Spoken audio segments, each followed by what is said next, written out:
Mr. Vishwanathan? On the contrary, prose can be great literature. And I think what really is going to be tested is the behavior of BJP and Congress. If they become intrusive, the people will resent their intrusion. I think there's a more important issue. Arvind Kejriwal has to give a timetable, has to make the heuristics of governance transparent. You see, there's a danger. If you look at Rahul Mehra, instead of giving a ball-by-ball commentary, he gives me an editorial. I think we have to return to ball-by-ball commentaries in politics.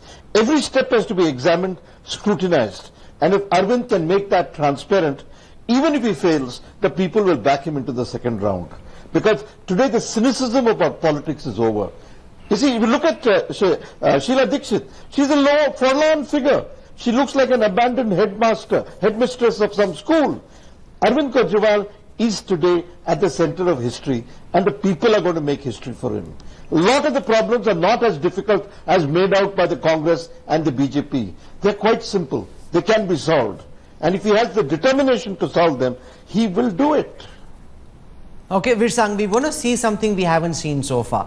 Delhi Assembly session actually taking place at the Ram Leela Maidan. We'll also see cabinet meetings on a particular issue taking place at the Jal Board office where people are called. Now, is this anarchy or is this true Swaraj? People seem quite excited. At the public meetings, they were participating very strongly. Do you think it will change the way India is governed, the people look at their politicians, or will this just be a recipe for anarchy? Well, I hope it will change the way in which India is governed, but my guess is, to come back to the answer I gave you the last time, this is a 100-meter dash. He's not sure he can deliver on the big things. Let him deliver, at least he thinks, on the small things. Let him change the style of governance. Let him change the nature of governance. Rahul Mehra said he doesn't want security. He's going to make governance more inclusive. He's going to make it more transparent. He's going to make people feel that even if he can't deliver on substance, at least he's delivered on style. He might deliver on optics, but will that be enough? Shiv Vishwanathan, will we over the next 3 months see anarchy in Delhi, or will we see true Swaraj, the way it was envisioned but never implemented? Look, I think it's important to understand the importance of anarchy and the uses of disorder. To a certain extent, people's participation will look disordered. But if you eventually create a certain new kind of order out of it, Arvind Kejriwal will pull it out. But style alone won't do. He has to produce something substantial on a few fronts. But altering the style of politics might buy him the time to move from a 100 yards dash to a marathon, which is really what governance is about. You're saying there's importance of anarchy and there's utility in disorder. Mani Shankar Iyer, Delhi Assembly session being convened at the Ram Leela Maidan, a cabinet taking place amongst the people, where people are also asked for their views, and MLAs, if they go, for example, if MLAs from Siddharth's party decide to vote against the Jan Lokpal bill, they won't be doing it in the Delhi Assembly building. They'll be doing it in front of 30-40,000 people at the Ram Leela Maidan. Do you think this is a recipe for anarchy, or is this true Swaraj, sir? It's not a recipe for anarchy. It's a recipe for some confusion.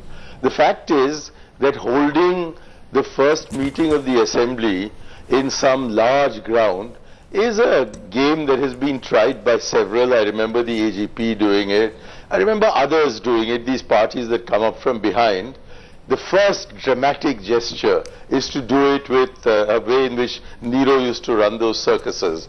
And he can hold one meeting of the cabinet, certainly in the Delhi Jal Board.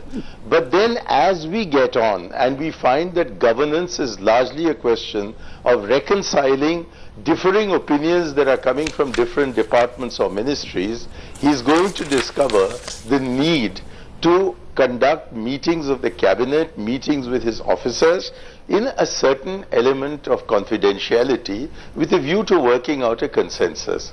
So I'm very impressed with the fact that he doesn't have a lal batti. I'm very impressed by the fact that he doesn't have security.